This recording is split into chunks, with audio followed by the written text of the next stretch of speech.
umaga po sa inyo lahat at patuloy po nating papurihan at pasalamatan ng Diyos ngayong umaga. Hallelujah. Yes, Lord.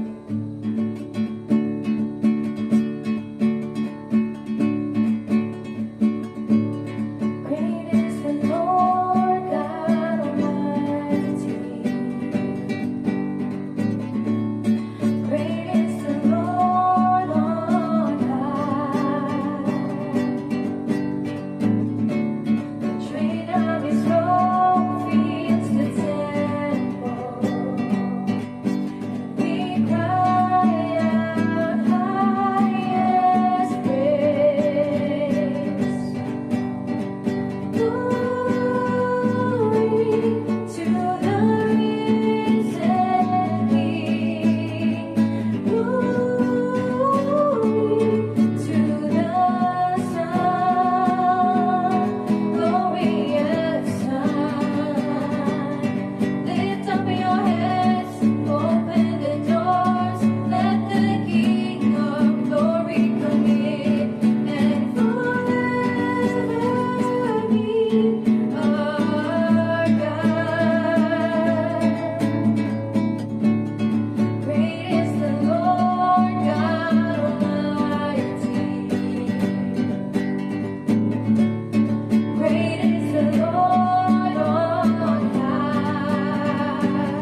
stars are brightly shining.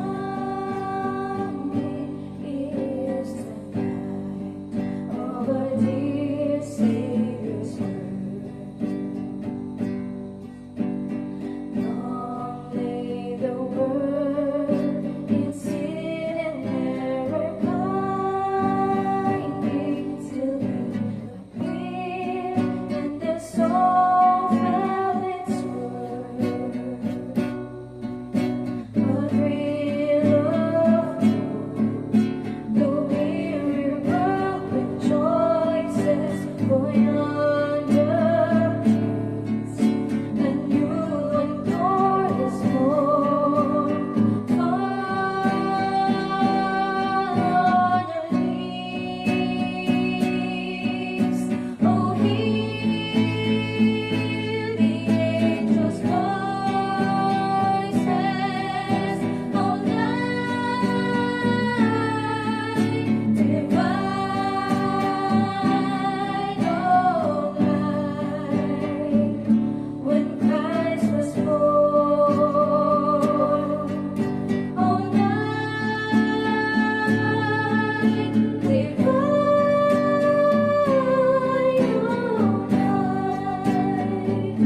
oh night divine. Truly He taught us to love one another. His law is love, and His gospel is peace. Chains shall He break, for the slave is a brother, and when His name all oppression shall cease. Sweet hymns of joy in grateful chorus praise He, that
pinapagaling, Lord, ang aming mga karamdaman, Lord. Patuloy, Lord, nagpapasalamat kami sa inyo.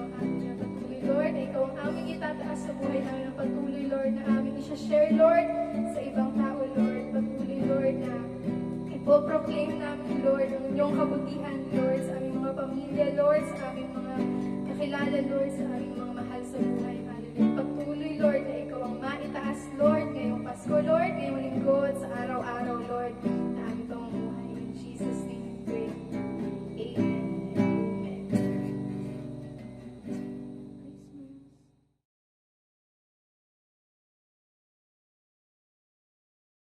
Morning po sa bawat isa sa atin. Patuloy ko po kayong binabati sa pangalan po ng ating Panginoong Hesus. May the grace and peace of our Lord Jesus be with you. Yan, no. Thankful ako kay Pastor Susan na muli binigyan niya ako ng opportunity upang makapag-share po sa inyo sa umagang ito. And thank God for His grace. It almost end of the year na po, no? To be exact, 9 days na lang, no, matatapos na yung 2024. At congratulate po natin yung ating mga sarili for keeping alive and kicking, di ba? Kasi kung babalikan po natin, yung 11 months is not an easy journey, di ba?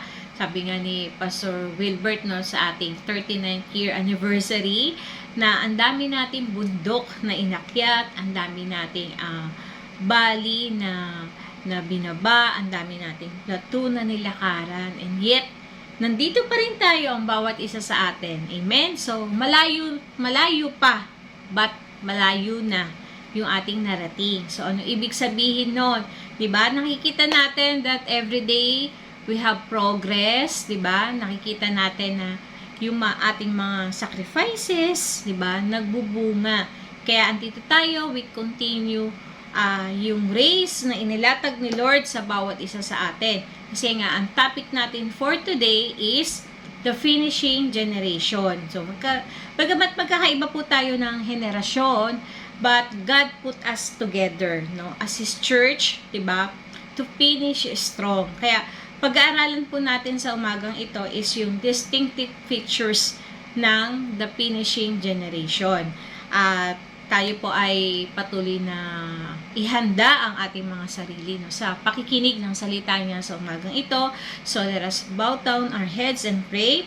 Panginoon, maraming salamat sa araw na to. Thank you, Lord, for your goodness, for your faithfulness sa bawat isa sa amin, Panginoon, na kahit malayo pa, Lord, but malayo na yung narating ng bawat isa sa amin because patuloy namin pinaprioritize, Panginoon, ang pakikinig sa iyong mga salita. Kaya patuloy na pangunahan mo kami, Panginoon, ng iyong banal na Espiritu. Patuloy na binubuksan namin, Lord, ang aming puso, ang aming isip, Lord, ang aming spirit to receive ang portion namin sa umagang ito. Pagpalain mo, Lord, ang bawat isa sa amin na makikinig, Panginoon, sa iyong mga salita.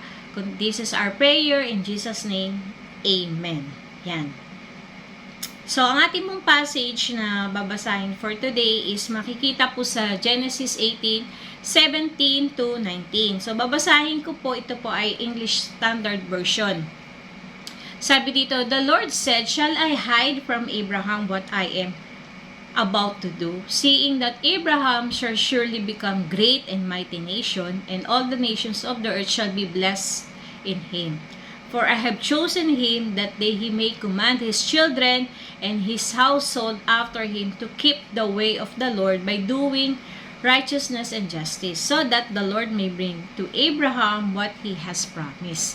Sabi po sa Tagalog, sinabi ni Yahweh, hindi ko dapat ilihim kay Abraham ang aking gagawin sapagkat pinili ko siya upang maging ama ng isang malaki at makapangyarihang bansa. So makita natin, 'di ba, na kapag tayo ay pinili ng Diyos na tayo ay gagamitin ni Lord, no, patuloy na hindi niya itatago, no, sa atin yung kanyang mga plano, kundi patuloy niya tayong i-inform, patuloy na i-reveal ni Lord sa atin yung plano niya. So sabi dito, sa pamamagitan niya ang lahat ng mga bansa sa daigdig ay aking pagpapalay. Pinili ko si Abraham upang turuan niya ang kanyang lahi, no, na sumunod sa aking mga utos sa pamagitan ng paggawa ng matuwid at pagpapairal ng katarungan. No, kapag nangyari yun, tutuparin ko ang aking pangako sa Kanya. So, yung utos ng Diyos, no, ito yung magdadala sa atin, no, sa buhay na matuwid at tamang pamumuhay. Diba? Sabi dito, God will not hide His secret plans if He can find those who understand transgenerational ministry.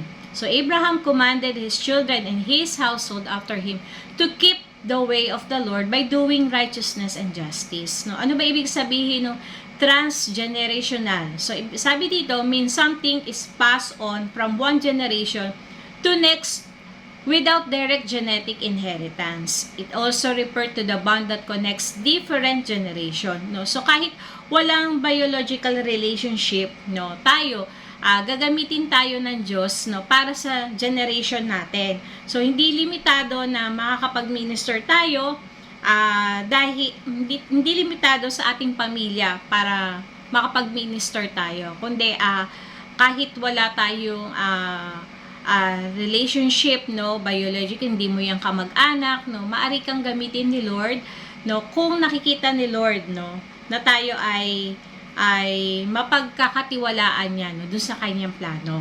So, kaya makita natin as minister o bilang mga magulang, di ba? Ano ba yung inheritance na nais nating iwan no, para sa ating next generation? Di ba? Katulad namin bilang magulang, meron kaming nais na iwan no, sa aming mga anak. Di ba? Hindi lang yung sa material na bagay, no, hindi lang masigit no. Personally, ako gusto ko na mas maiwan namin sa kanila yung aming pananampalataya sa Diyos, 'di ba? Kasi sabi nga natin kanina sa binasa natin sa verse 17 na ang utos ng Panginoon ang nais niya na ituro ni Abraham no sa kanyang susunod na salin lahi. Kaya madalas natin talagang naririnig kay Pastora Susan, 'di ba, na kilala ba ng mga anak natin yung Diyos na kilala natin. So sa verse talagang ito na kailangan maituro ni Abraham sa next generation yung kanyang righteousness and justice, no. Maipasa natin no sa ating mga tayo bilang magulang sa ating mga anak yung katuruan na tinanggap natin. Kasi sabi nga, what God is given to a man is not just for himself and for his lifetime, but for his generation and for generation to come. Yan, sabi po yan ni Dr. Jonathan David. So, yung binigay ni Lord na promise kay Abraham, alam niya, no, 'di ba? Gusto niya na maranasan din, no, hindi lang ni Abraham, kundi yung mga susunod na generation after kay Abraham, no. Kaya makita natin na si Lord talaga, hindi lang yung binibigay niya sa atin, hindi pang personal na gain natin, no? Kundi yung mga tinatanggap natin mula sa Panginoon, gusto ng Panginoon na ito ay maitransfer natin, no? Sa ating mga susunod na generation.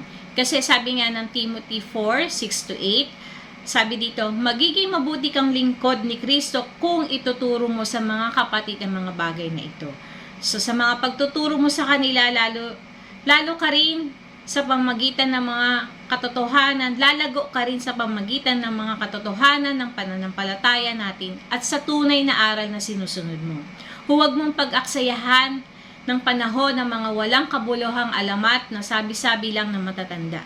Sa halip, sanayin mo sa kabanalan ang sarili mo, sapagkat kung may mabuting maidudulot ang pagsasanay natin sa katawan, no, may mas mabuting maidudulot ang pagsasanay sa kabanalan sa lahat ng bagay, hindi lang sa buhay na ito, kundi maging sa buhay na darating.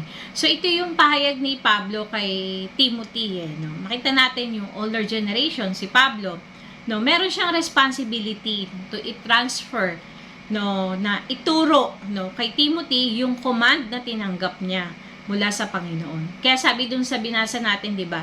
Ituturo natin ang ano yung ituturo? Yung katotohanan ng ating pananampalataya at yung tunay na aral.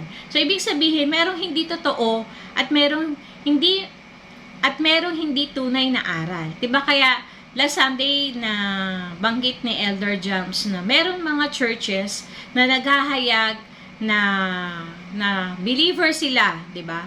na sila ay mananampalataya, pero iba yung tinuturo nila.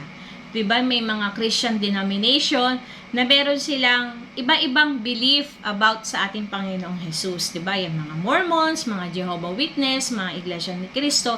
Kaya mahalaga yung tinanggap natin na tama bilang mga magulang, no? Maipasa natin to sa ating mga anak. Para tama yung naipapasa natin, no? Bilang minister din, no? Napakalaga, lalo na kung tayo ay minister. So, yung mga turo na tinanggap natin na tama, yun din ang maipapasa natin sa ating mga members. So, kung hindi tama yung ating mga tinanggap, mali yung ating pananampalataya, mali yung mga aral na ating mga natutunan, so mali din talaga yung ating matatransfer sa kanila. Kaya, napakahalaga talaga na sa atin pa lang, no, marunong tayo magsala ng mga totoo, di ba?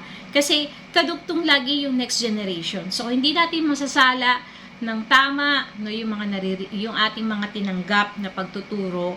So, magiging tuloy-tuloy lang no, yung mga may papasa natin na mali. Kaya napakahalaga talaga na as minister, no, as parent, yan, marunong tayo magsala ng mga totoong katuruan, marunong tayo magsala, no, ng tunay ng pananampalataya. Kasi sabi nga ng Panaghoy 5:19, ikaw o Panginoon, magpakilanman ay maghahari. Ang iyong trono ay mananatili sa lahat ng salinlahi. Sabi din ng Daniel 4:3, napakadakila ng kanyang mga tanda at makapangyarihan ng kanyang kababalaghan. Ang kanyang kaharian ay walang hanggang kaharian at ang kanyang kapangyarihan ay mula sa salinlahi hanggang sa salinlahi. At sabi din na Isaiah 51 verse 8, for the month will eat them up like a garment, and the worm will eat them like a wool. But my righteousness will be forever, and my salvation to all generations. So, lahat ng mga verses na to, all these verses clearly state that our God is a generational God, that He stands forever.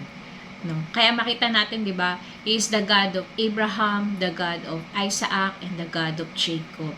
Sabi ng Psalms 33 verse 11, the counsel of the Lord stands forever, the plans of His heart to all generation. So, nung nagplano ang Panginoon, no, hindi siya natapos sa isang generation, kundi sabi diyan, to all generation.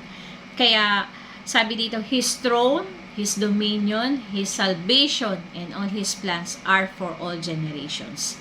Even though one generation passes and another comes into existence, His mercy and loving kindness leaves an indelible mark on each one of them. Kaya ibabasahin talaga natin, di ba, ang Bible. Meron talagang, sa bawat generation, merong significant na pagkilos ang Diyos. Di ba?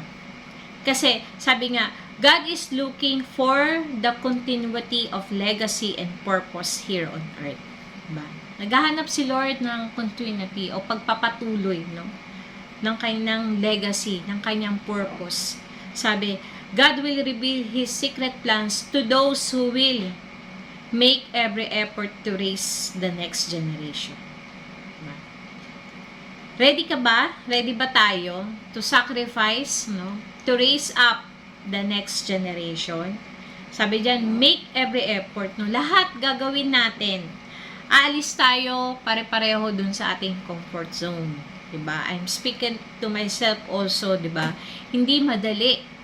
But sabi ng Panginoon, He will release His miracle power for those who are ready to impart it into others, no? Gusto lang makita ng Panginoon that we are ready.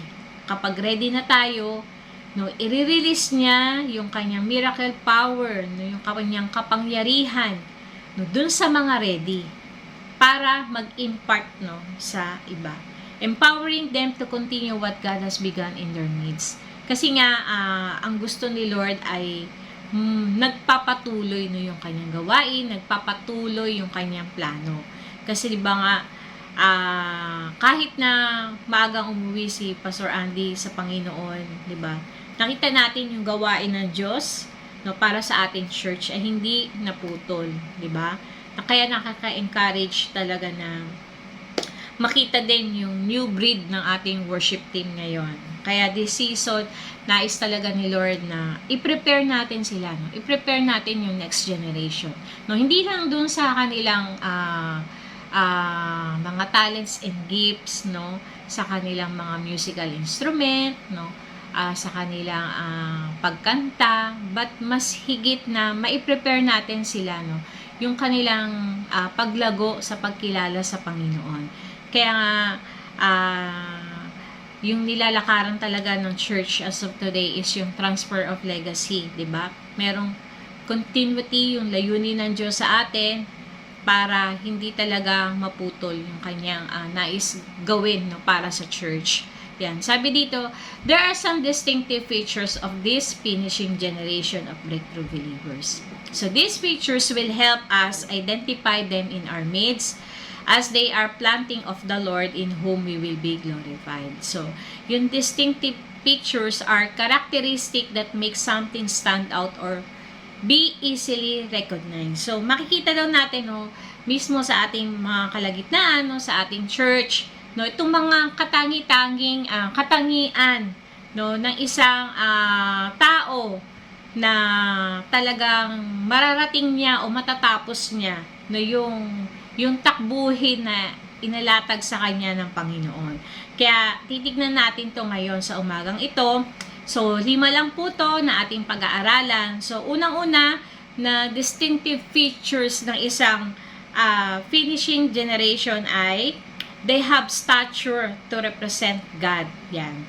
So, ang isang katangi-tanging katangian ng isang finishing generation ay meron siyang stature, no, para i-present niya ang Panginoon. So, ano nga ba yung stature? What is stature? Sabi dito, stature is the position of favor obtained in God as we yield to the dealings of God in our lives until He find us trustworthy steward who will represent Him fully. It is extraordinary state of maturity that position us to represent Him fully. So, stature is different from status. Sabi dito, as it's only obtained by God's approval and attested to us by God's supernatural provision and grace. Samantalang yung status naman daw is, on the other hand, can be easily given by men to men. Diba? Yan, status. Ako, ano ba status ko ngayon? Ako po ay married. Yan. Kaya nga sabi ni Pastor Wilbert, diba? Yung patuloy natin ng pag-response ng tama sa lahat ng dealings na ginagawa ni Lord sa atin.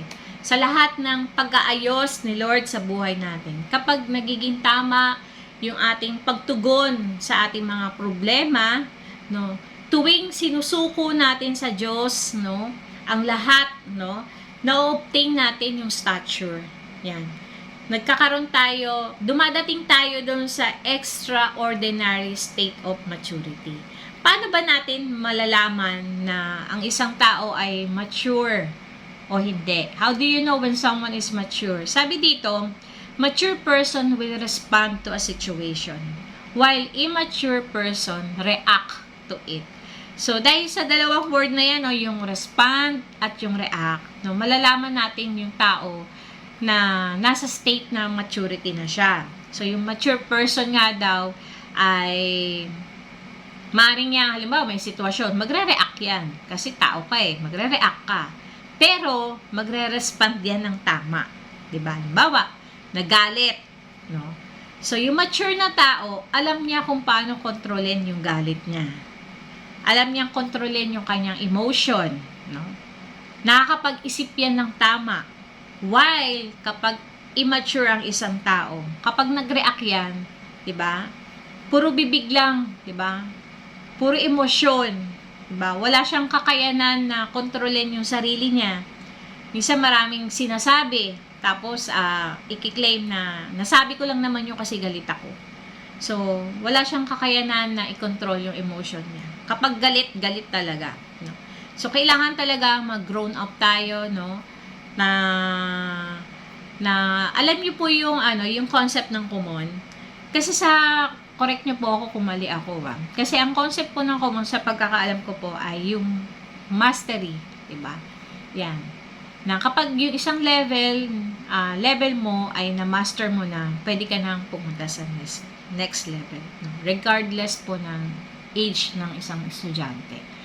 Parang ganun din po sa ating pinagdadaanan eh. Para dumating tayo dun sa state of maturity, kailangan ma-master natin yung magiging respond natin sa mga sitwasyon. 'Di ba? Bakit hindi natatapos yung ganitong problema? Parang same problem, 'di ba? So ibig sabihin, hindi pa natin na-master. 'Di ba? Kung nung una tayo ay lagi lang nagre-react, 'di ba? Sa pangalawa, nagre-react ka pa rin, di mo pa rin alam kung ano ba yung tamang respond mo. Sa pangatlo, sa pang-apat, siguro naman sa mga susunod pa, alam na natin dapat kung ano yung respond natin sa ganitong klaseng problema. Diba? Halimbawa, ang problema mo ay pera. So, react ka lang ba? Ano ba yan? Ang hirap-hirap ng buhay. Puro ganun ba? Puro reklamo? So, dapat alam natin respond. No? Pag-aralan natin, bakit ba laging kulang? Diba?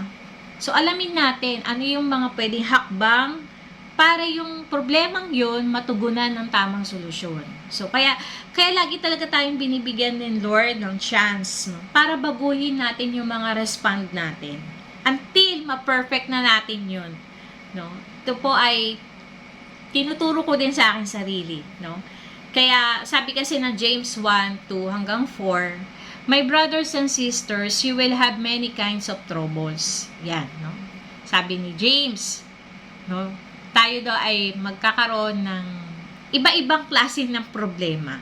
So, but this gives you a reason to be happy. You know that when your faith is tested, you learn to be patient in suffering. If you let that patient work in you, so kailangan daw, no, hayaan natin, no, na yung patient na yon, no, yung problemang yon talagang mag-work in us, 'di ba?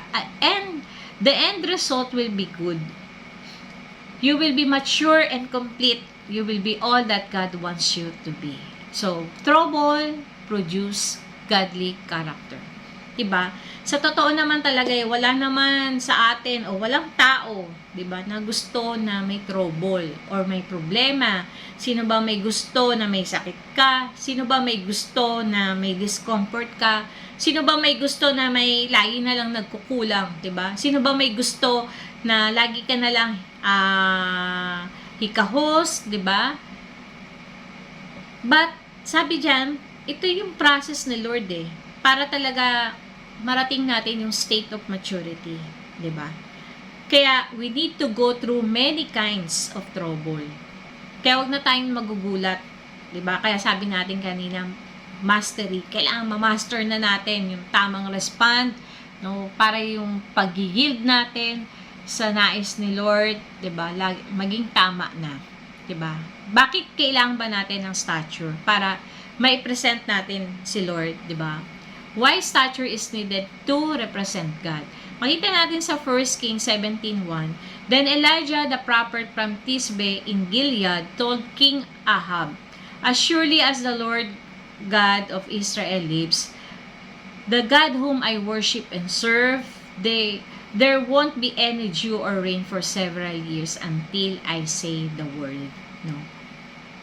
So, kaya kailangan natin ng stature to represent God, no? Kasi kapag tayo ay humaharap, no, sa iba't ibang tao, 'di ba? Tulad ni Elijah, humarap siya sa hari kay King Ahab, no? Makita natin yung confidence, no, na nung sinabi ni Elijah na hindi uulan, hindi nga umulan.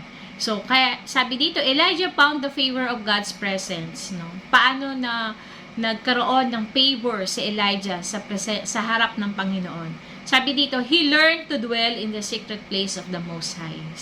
No, natutunan niya, no, na mag-dwell, na dapat pala para makuha din natin, ma-obtain natin yung favor ni Lord. No, lagi tayong nagdo-dwell, lagi tayong sa presensya niya tayo lagi, di ba? He was standing where God is standing and he was operating on God's behalf, fully representing Him. Sabi dito, the word of the Lord in His mouth was powerful as the word of the Lord in God's mouth. So parang ganito, no? Sa finance, minsan may mga instances na binibigyan ako ni pastora na mag-decide, no? sasabihin ko kay Jane na ganito gawin natin, no, susunod si Jane. No, kahit hindi na sabihin ni Pastora kay Jane or kay Bajek o yung sinabi ni Mina gawin mo, no, hindi na, no. Dahil nga, inalaw ko ni Pastora na gawin yon, no, in her behalf. Diba? Bakit ako inalaw ni Pastora in her behalf? Tayo, ano ba yung minsan basehan natin kapag pumapayag tayo sa isang tao na i-present tayo, maging representative natin? Ano yung nagiging basehan natin? Diba? Kasi alam natin, yung gagawin ng taong yun yung gusto natin. Tama? Kaya na-obtain ni Elijah yung stature na yon sa Diyos. Kasi, balikan natin yung first king. Sabi doon, kaya na-obtain ni Elijah yung stature sa Lord. Kasi sabi nga dito, dito na lang ako magbabasa. As surely as God lives, the God of Israel, before whom I stand, in obedient service, the next year are going to see a total drought. Not a drop of dew or rain unless I say otherwise. So our obedience to God bring us in the state of maturity. No? Yung ating obedience, no, yung ating pagsunod sa Panginoon. Kaya sabi 'di ba natin yung pag-yield, ibig sabihin ng pag-yield, pagsunod natin, yung pagiging obedient natin. Sabi dito, the word you release or declare has a power. No, yung ating word na nire-release, yung ating mga binibitawan o dinideklarang salita, no, may kapangyarihan. Bakit? Dahil nga na-represent natin si Lord. Yan. At makita rin natin, no, kay Joshua, no, ito yung mga lingkod ng Diyos na talagang makita natin yung stature nila. No. Kanina si Elijah, ngayon naman si Joshua. Sabi dito sa 10:14 says, there has never been a day like it before or since when the Lord heeded the voice of men. For a man.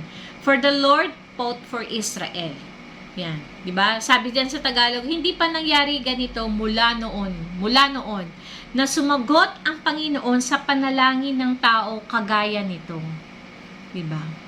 Tunay na nakikipaglaban ang Panginoon para sa Israel. So, in the story of Joshua 10, Joshua asked God to make the sun and moon stand still so that he and his army can continue fighting during the day. No? Naging ang panalangin ni Joshua talaga no? Niling niya sa Panginoon na humaba no, yung araw. No? Sabi dito, God also sends a storm to bombard the Canaanites with rain and hailstones. Joshua also knew such stature before God in that this oath, take over Jericho, was honored in full measure by God. So, ano ba yung nangyari dun sa Jericho? Diba? Kung matatandaan natin, na talagang pinakita rin ni Joshua yung kanyang obedience sa Panginoon, yung instruction ng Lord sa kanila, paano ba nila makukonquer yung Jericho. So, makita natin talaga rito na ang Diyos ay nakikinig sa panalangin ng tao. These verses prove that one person can gain God's attention in prayer. Kaya, huwag po tayo tumigil sa ating panalangin, no, ang mga prayers natin, 'di ba? Hanggang makuha talaga natin yung attention ni Lord. No, makuha natin yung attention ni Lord, no, sa ating pagiging obedient, no, sa kanya. Sabi nga ng James 5:16, therefore confess your sin to one another and pray for one another that you may be healed. The prayer of a righteous man has a great power in its effect. So, Elijah and Joshua, katulad din natin tao, tama? Iisa yung spirito na nasa kanila at yung spirito kumikilos sa atin. Nung si Elijah ay nanalangin na hindi uulan, hindi umulan. Nung si Joshua ay nanalangin na wag munang lulubog yung araw, di ba? Hindi nangyari. What makes them para dinggin ni Lord, no, yung kanilang panalangin? Yung stature nila. No, yung stature nila. Kaya gusto ba natin na dumating tayo sa ganitong kalalagayan? Na pinapakinggan ni Lord yung ating panalangin? Sabi, grow in our stature. No, ito yung isang katangian ng isang finishing generation. They have the stature to represent God fully. No, kaya, kapag nasa pagsubok tayo talaga, ito yung pagkakataon natin na ipakita sa Diyos na handa na tayo, no, na tumugon ng tama. Amen? So, sa pangalawa po, they have power to execute His word. Sabi dito, this finishing generation is made to bring the word of God into fulfillment. Everything that has been spoken about them will be fulfilled in them. They are the exact representation of what has been spoken. They are living epistles of Christ. They walk the talk. Yan. Sabi, the people will know God by the lives of the believers who apply the word of God. So, una, sabi natin, ang distinctive features ng finishing generation ay may stature. No, yung mga salitang binitawan nila, dinedeklara nila, nagkakaroon talaga ng kaganapan, di ba? Sila yung nagiging mouthpiece ng ating Panginoon, di ba? Pangalawa, meron silang kapangyarihan, no, to execute the word. Sabi nga, they will bring the promises of God into reality. The commandment of God into execution, no, hindi lang yung mapapasana all, no? Bakit sila nararanasan nila yun, no?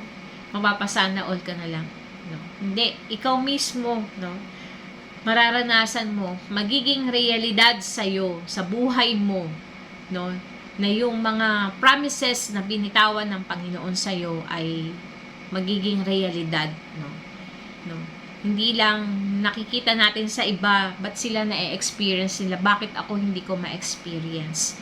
No, ito yung season na kung patuloy na tayo ay nag-yield, no, sa Panginoon, meron tayong kapangyarihan para maranasan, no, yung mga salita niya. Amen? Kasi sabi ng Romans 4:19 hanggang 21, He did not weaken in faith when He considered His own body, which was as good as dead because He's about 100 years old. Or He considered the barrenness of Sarah's womb. No, tinutukoy dito is si Abraham, di ba? Nung binigyan siya ng pangako ng Panginoon, si Abraham daw ay, sabi dito, kinukonsider na, no, yung kanyang katawan as good as dead. Kasi nga, 100 years old. No? Kumbaga, ang katawan ni Abraham ay mahina na. No? Tapos, ano pa, yung kanyang asawa ay baog, barren. Diba? Pero sabi dito, no distrust made him waver concerning the promise of God. But he grew strong in faith as he gave glory to God, fully convinced that God was able to do what He has promised. No, so walang doubt, walang unbelief, yung tinanggap niyang pangako ng Panginoon, no. Kay Abraham, tinanggap niya yun ng buong buo. Kung babasahin natin yung Tagalog, sabi dito, hindi nang hina ang kanyang pananampalataya kahit uugod-ugod na siya. Yan. Kamusta po yung mga ating senior, mga elderly? Yan.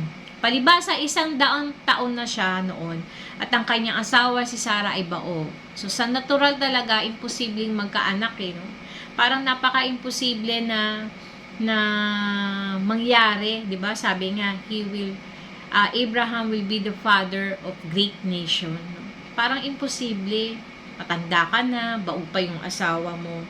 Pero, makita natin yung pananampalataya na meron si Abraham. So, hindi siya nag-alinlangan sa pangako ng Diyos, sa halip lalo siyang lumakas dahil sa kanyang pananampalataya at nagpuri pa sa Diyos. Kapag hindi tayo nag-aalinlangan, no, sa pangako ni Lord, no, nagbibigay pala ito ng kalakasan sa atin. Diba? Kasi bakit?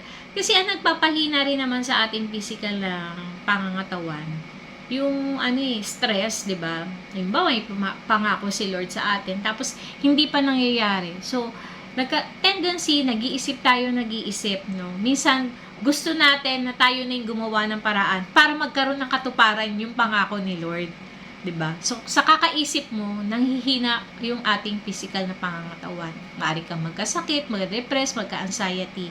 So, makita natin dito talaga na tulad ni Abraham, no, huwag tayo mag-alinlangan, no, sa mga pangako ng Diyos sa atin. Sabi niya, the moment na hindi tayo nag-aalinlangan sa mga pangako niya, tayo ay patuloy na lalakas, 'di ba? Kaya sabi dito, Sa verse 21, lubos siyang naniwala na tutuparin ng Diyos ang ipinangako niya. So, ang hinahanap talaga is yung maging complete yung ating trust sa Lord, diba? Sabi dito, ako nga po, meron akong personal prayer sa Panginoon. Nasabi ko nga, kapag ako dumating na sa edad ng 70 or 80, wag nawa manghina yung aking pananampalataya sa Kanya, diba? Na habang tumatanda ako, mas maging malalim yung aking faith sa Kanya. Kasi nakakalungkot na kung nung bata tayo ay talaga yung faith natin hindi nagwe-waver sa Panginoon, 'di ba? Ganun talaga yung tiwala natin sa Lord. Tapos habang tumatanda tayo, habang humihina yung ating physical na katawan, sumasabay yung ating spiritual na kalagayan na humihina rin, 'di ba? Nawa ito ay maging paalala sa atin, no? Na talagang habang tayo ay tumatanda o habang tayo nagkakaedad, habang tumatagal yung ating pakikipag-ugnayan sa Diyos, huwag manghina yung ating pananampalataya sa Kanya. Tulad ng ating panghihina ng ating pisikal na katawan. Amen? So, nawa, ito rin po ay maging panalangin nyo. Diba? Kasi nakakalungkot na meron tayong nakikita na noong bata sila, nung medyo malakas pa sila, no, iba yung level ng faith nila. Tapos habang nagkakaedad, parang nawala yung pananampalataya nila before. So, sabi po ng Luke 1:37-38, God can do anything. Mary said, I am the Lord's servant. Let this thing you have said happen to me. Then the angel went away. The prophecy of Isaiah concerning a virgin shall be a child was floating in the spiritual realm for hundreds of years, wanting to earth itself into a generation that will see its reality. So, ilang taon ba yung inantay, no, para magkaroon ng katuparan o yung realidad na sinabi noon, yung prophesy ni Isaiah noon.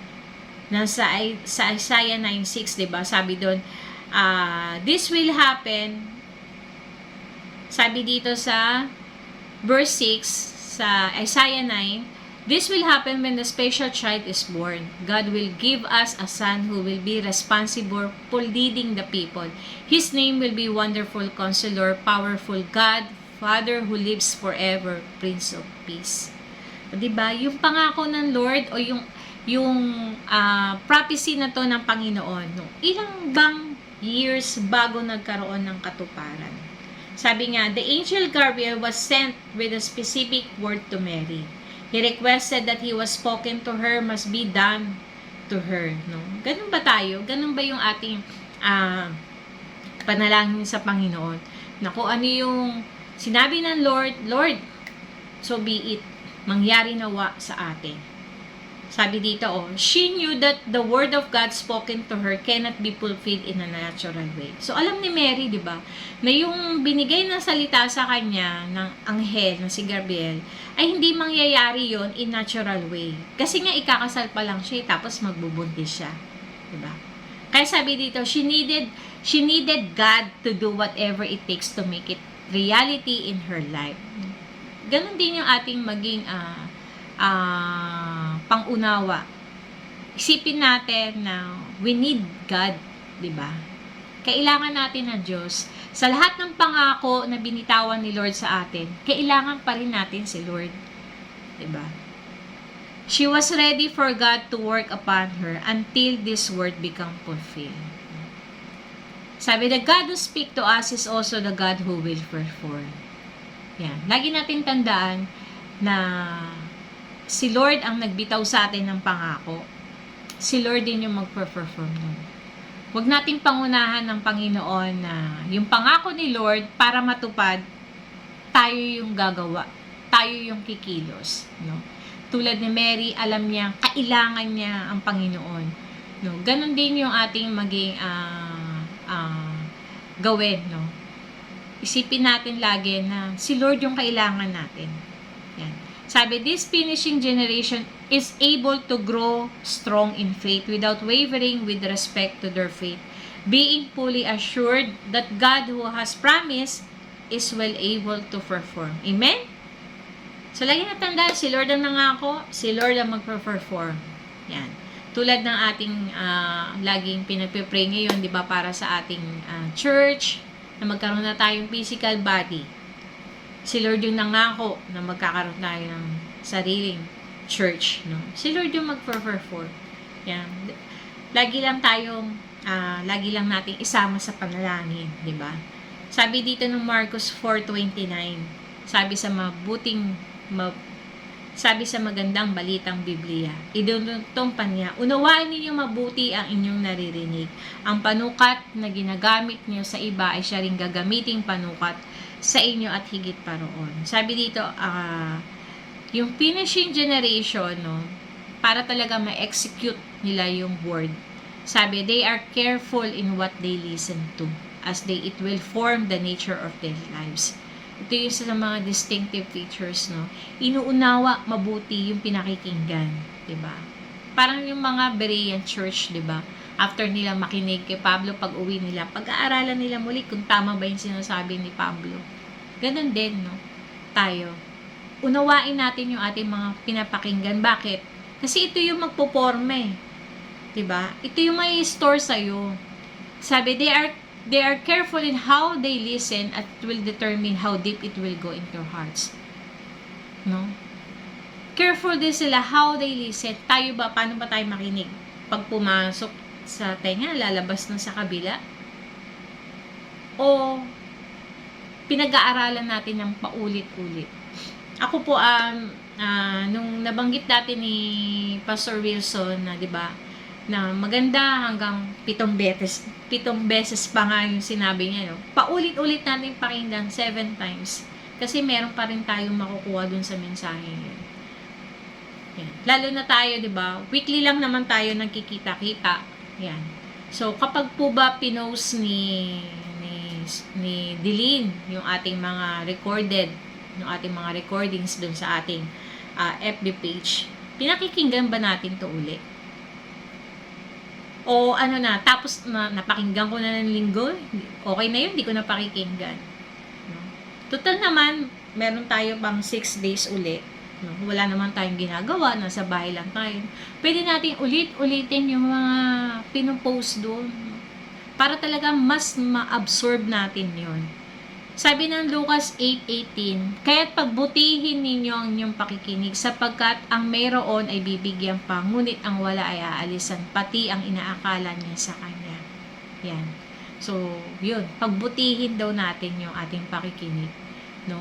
Bawasan din natin yung mga magkukos sa atin ng distraction, diba? Para talaga hindi tayo makapag-concentrate sa ating pakikinig.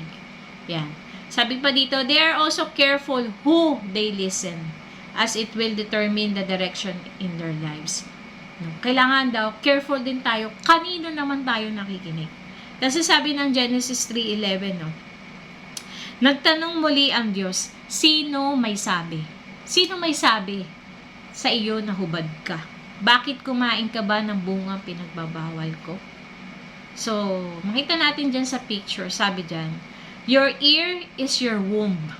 Whatever you listen to, either good or bad, is conceived and it will given birth to in due time and season. Diba?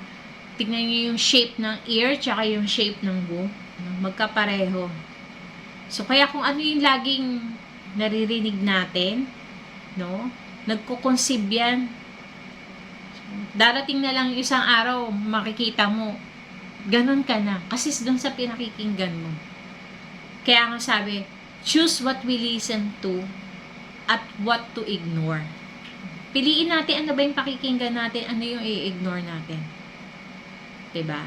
Piliin yung dapat at hindi dapat pinakikinggan. Hindi naman tayo pinagbabawalan, no, na makinig sa iba.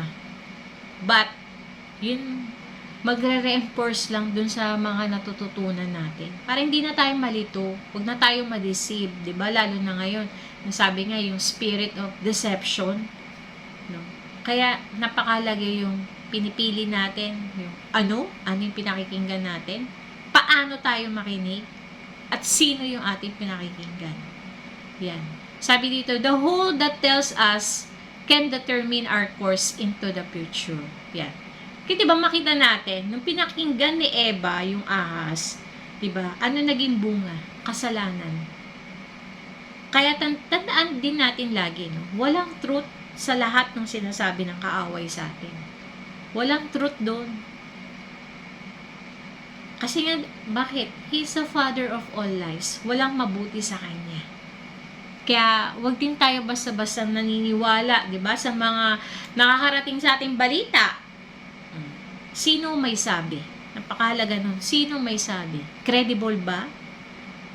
Sabi dito, Jesus warned that we must be sure who is the one who lead us in the last days. Yan. Ba, tulad nga ng nabanggit ni Elder dyan, diba? Ang lapit ng dumating ng Panginoon.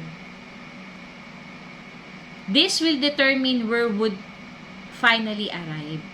Diba? Baka ang lapit ng dumating ni Lord, maligaw pa tayo. Yan. Kaya, mahalaga yun na kanino tayo nakikinig, paano tayo nakikinig, at ano yung ating pinakikinggan. This generation will have power to prevail and bring the words written concerning them into reality. Yan. So, yun yung pangalawa, no? Na tayo ay yung finishing generation, meron silang kapangyarihan, no? Para talaga magtagumpay, no? Para yung mga word na tinanggap nila is magkaroon talaga ng reality, ma-experience nila, no? Sabi dito sa pangatlo is they are prepared for the future. Yun yung pangatlong distinctive features ng finishing generation. This finishing generation prepared for the future. Yan. God is the only one who knows what the future holds. No? Naniniwala naman tayo pare-pareho na si Lord lang yung nakakaalam ng ating future. Amen? So, wala namang hindi naniniwala sa atin, no? Lalo na sa JFBC family, na si Lord lang ang nakakaalam ng ating future. He knows the situation and the circumstances that will be there in the future.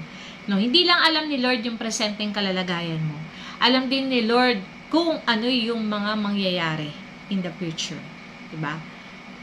Kaya sabi dito, unang Pedro 2:4-5, lumapit kayo sa Kanya sa batong buhay na itinakwil ng mga tao, ngunit pinili ng Diyos at mahalaga sa paningin. Tulad ng mga batong buhay, maging bahagi kayo ng isang templong spiritual. Bilang mga paring itinalaga para sa Diyos, mag-alay kayo sa Diyos ng mga handog na spiritual na kalugod-lugod sa Kanya sa pamamagitan ni Kristo. So dito, sinasabi dito na the Lord will make them out of the finest materials that will stand the test of time. They will be living stones. They will be a precious stone tested and tried by the fire of God. No? Finest materials, diba? Bakit? Kasi nga, piniprepare tayo ni Lord for the future, diba? Pag sinabing finest materials, ang ibig sabihin daw niya is highest quality. Pinakamataas na kalidad. Kasi nga, for the future So, kailangan talaga matibay, 'di ba? Kailangan matatag kasi for the future use 'di ba? Kailangan yung the best. Yan. So, kaya patuloy talaga na nilalabas ni Lord or ina-expose ni Lord lahat ng bagay na hindi natin kailangan. 'Di ba? Lahat ng hindi maganda para talaga lumabas yung finest sa atin. Pinakamaganda sa atin lumabas. Dumadaan tayo dyan sa iba't ibang pagsubok. Tinetest tayo, tinatry tayo. Yan. Hindi para lumabas yung best, kundi yung best in us. Yan. Yun ang lalabas.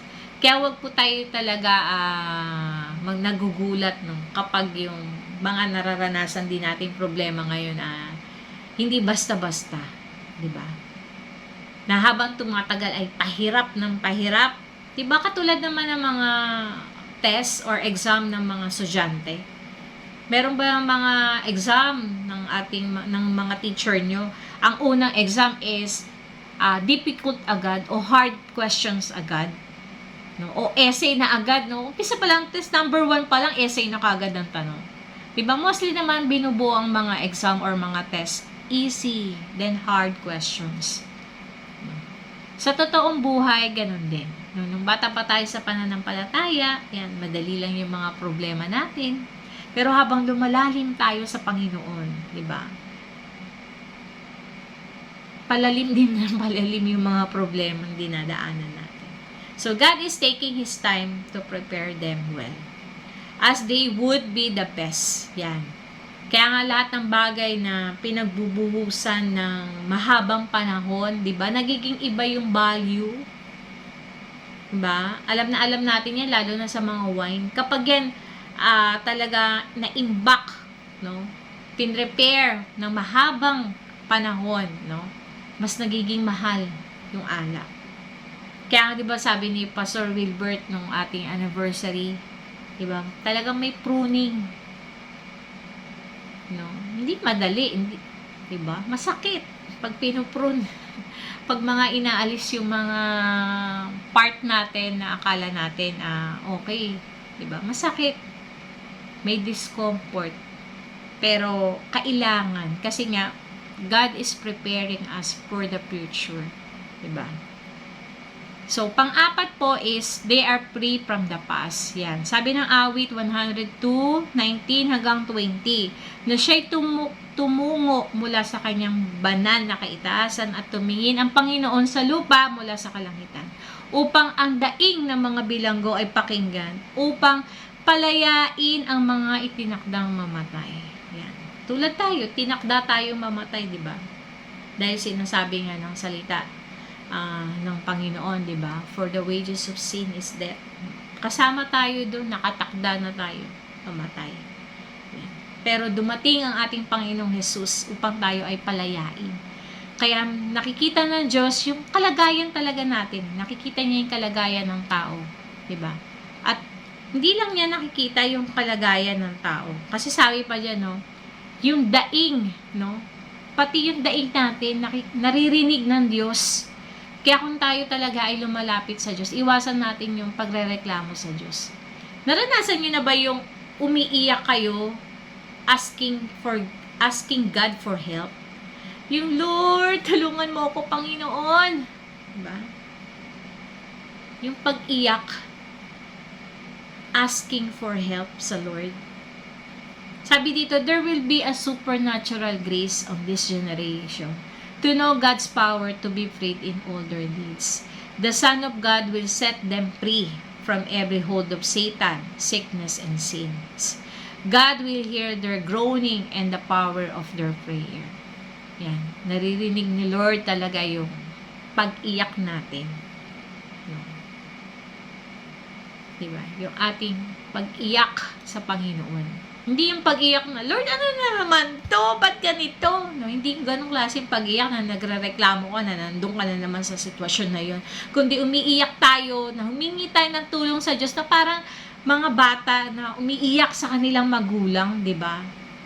Na umiiyak sila na humingi ng tulong sa kanilang nanay, sa kanilang tatay. Ganun yung nais na makita ng Lord sa atin, na umiiyak tayo ng tulong sa Kanya. Amen? At sabi ng John 8:36, so if the Son makes you free, you are really free. No? Maniwala tayo na pinalaya na tayo ni Lord. Diba? Kaya yung mga pag-iisip natin na mga bagay in the past na lumipas na, diba? Past failures, past hurts, past disappointment, past betrayal, past wrong decision, ang dami niyan. Diba? Ang dami nating palpak nung araw. Ang dami nating ginawa in the past na mali, na kasalanan.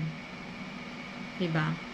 Gusto tayong palayain ni Lord kasi yun yung mag-hold sa atin Mag-hold sa atin para hindi natin matapos yung takbuhin natin. Kaya paniwalaan natin, nung sinabi ni Lord, you are free. Totoo yun, malaya na tayo. Diba?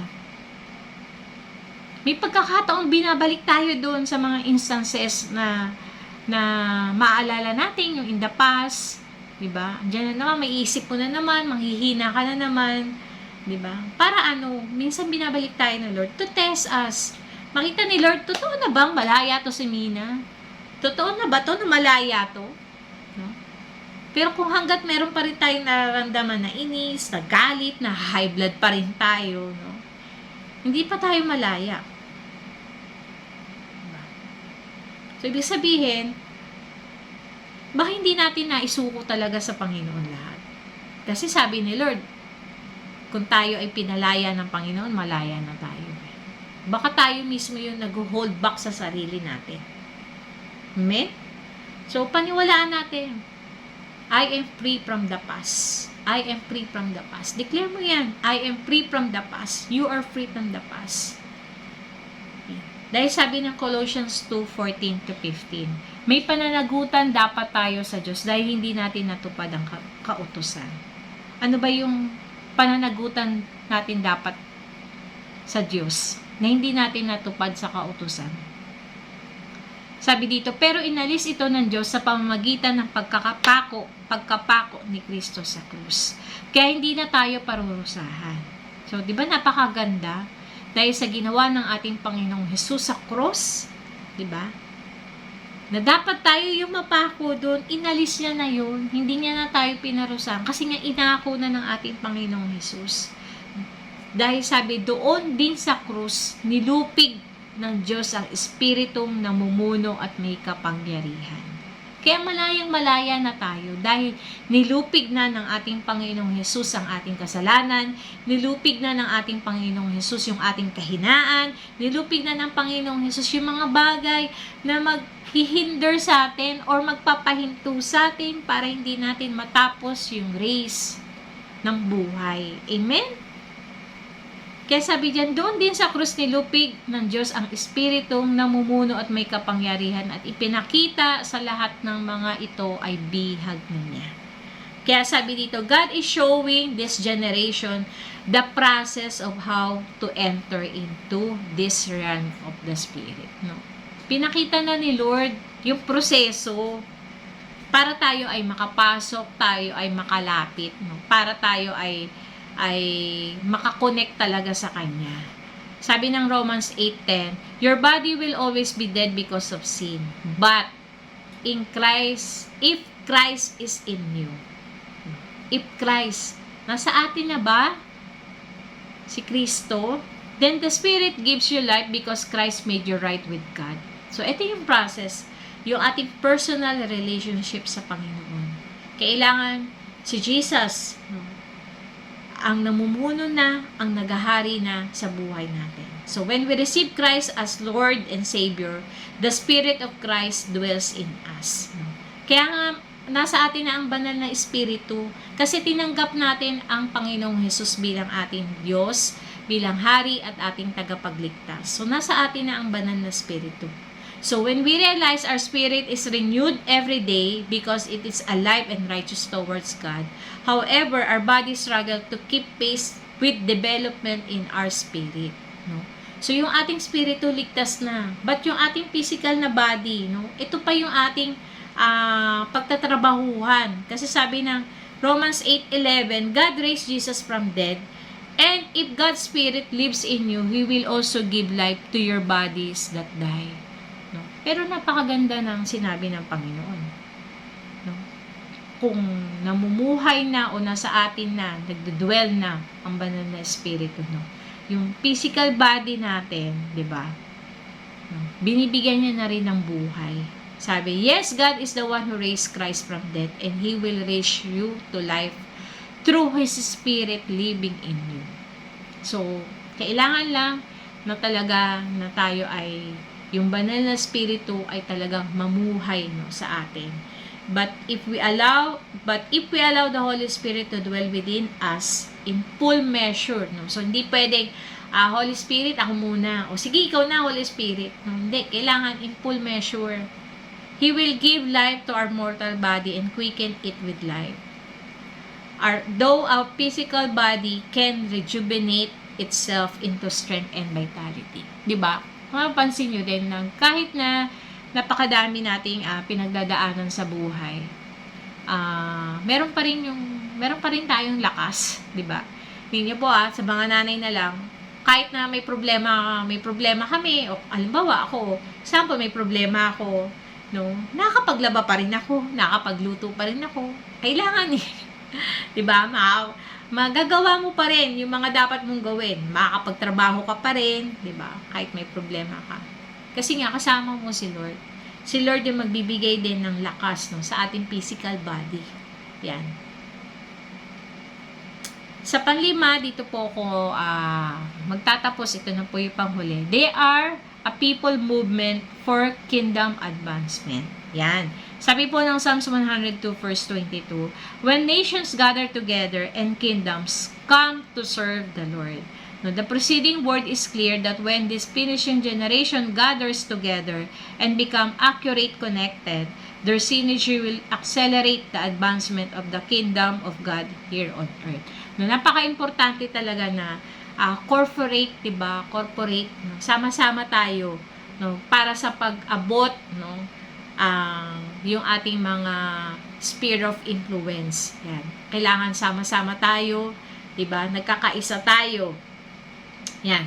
Para talaga yung pag tayo ay connected o accurate, no, sa ating pastora, sa ating church, connected tayo sa bawat isa, 'di ba? Sabi diyan, their synergy will accelerate the advancement of kingdom here on earth. No? Sabi nga ni Pastor Wilbert, 'di ba? Yung 9 to 5 window din, no? No, kung sa church, sabi nga niya, ang church ay parang fuel station, no? Diyan tayo sama-sama, 'di ba? Nag-encourage tayo sa bawat isa. Then kapag lumabas na tayo kasi, yan, may kanya-kanya na tayo. Dapat na ma-sharean. Meron tayo ng kanya-kanyang assignment, place of assignment. So, yan yung 9 to 5 window, yan yung ating place of assignment. Saan ka naglalagi na madalas, 'di ba? Yan yung assignment mo. Kaya yung assignment mo, gawin mo, no, may advance natin yung kingdom ni Lord. Yun yung pinaka-assignment natin.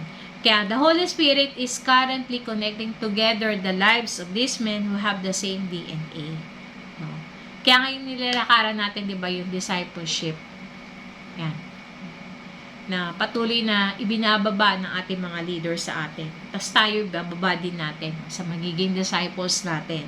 No? Iisa yung DNA natin. Pag di-disciple, di ba? Isa yung DNA natin, yung pagsunod, no, sa gusto ng Panginoon, yung DNA natin iisa, 'di ba? Yung gawin natin yung commandment ni Lord to make disciple. Sabi nga, relationship keep us together. Yan. Dahil nga connected tayo, no? Yung relationship na yon, yun yung magkikip sa atin o yun yung magiging dahilan, no? Para walang iwanan, walang laglagan. Sabi nga, there are no shortcuts in raising the best. Sabi po ni Dr. Jonathan Lipit.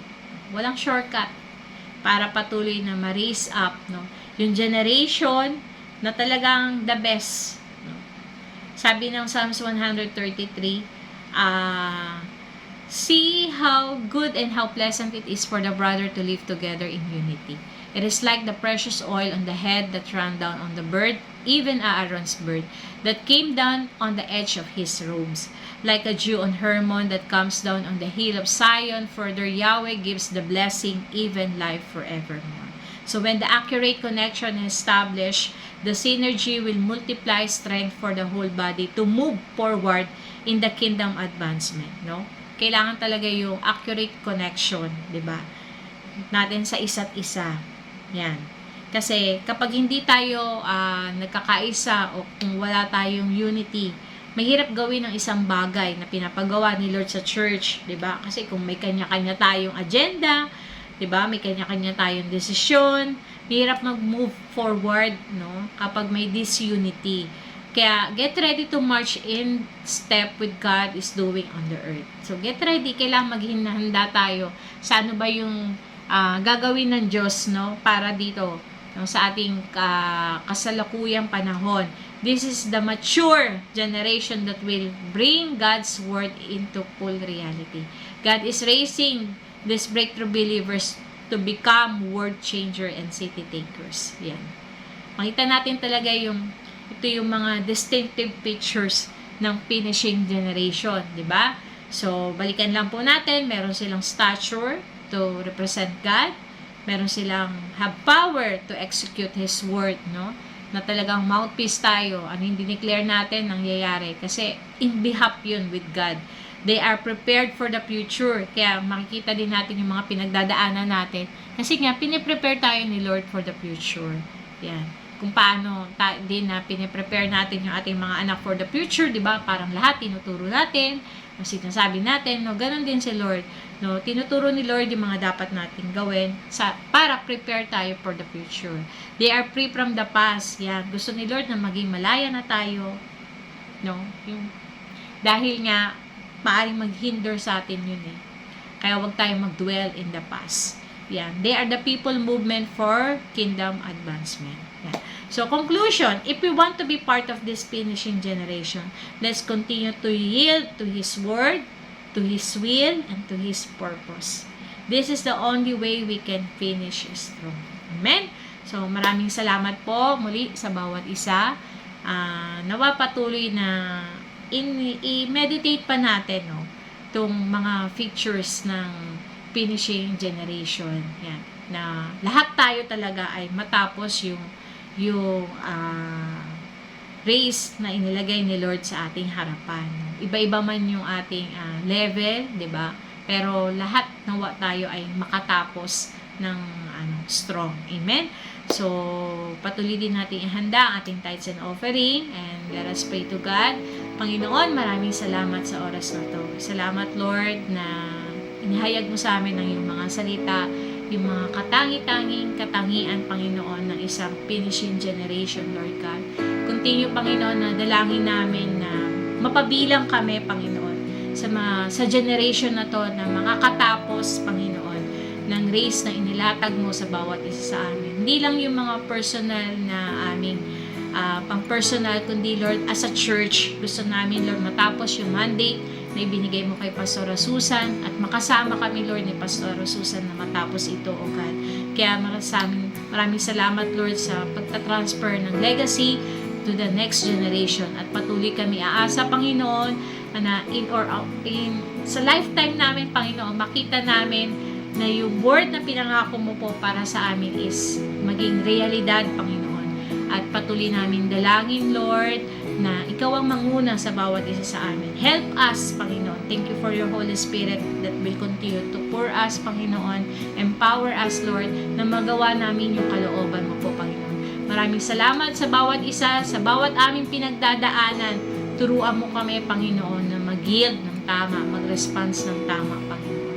Kaya patuloy na ikaw ang hayag sa buhay ng bawat isa. Pagpalain mo ang araw na to, Panginoon.